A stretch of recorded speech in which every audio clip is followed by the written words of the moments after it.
ఇంట్లో ఫుల్ బట్టలు ఎక్కువైపోయినాయి, పెట్టుకోవడానికి ప్లేస్ సరిపోతలేదనేసి నేనైతే అమెజాన్ నుండి ఈ వాక్యూమ్ బ్యాగ్స్ అయితే ఆర్డర్ పెట్టిన. ఏమంటారు, రెండేమో పెద్దవి వచ్చినాయి, రెండేమో నార్మల్గా ఉన్నాయి అనమాట.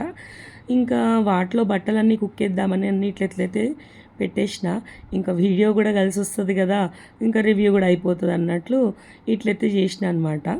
దీంట్లో బట్టలు అయితే మంచిగా పట్టినాయి, ఒక 30 చీరల దాకా పట్టినాయి. అవన్నీ పెట్టేసిన తర్వాత ఇట్లా పంపు కొట్టేసి అందులో ఉన్న గాలి అంతా బయటికి తీసి ఇంకా డక్కన్ పెట్టేసిన తర్వాత ఇంకా దాన్ని స్టోర్ రూమ్లో పెట్టుకున్నాను అనమాట, ఎక్కడైతే స్టోర్ చేసుకుంటాం బట్టలు. అయితే ఇట్లా బండరాయిలాగా అయిపోయింది చూడండి, ఎంత బాగుంది కదా. అస్సలు బాగాలేదు చూడండి. దాని తర్వాత ఎట్లయిపోయింది, 2-3 రోజుల్లోనే మొత్తం అంతా ఎయిర్ అంతా నిండిపోయి ఇంకా వేస్ట్ ప్రోడక్ట్ అనిపించింది నాకైతే. ఇట్లాంటి నార్మల్ పాలిథిన్లలో నింపి పెట్టుకుంది బెస్ట్ అనిపించింది, డబ్బులు బొక్క.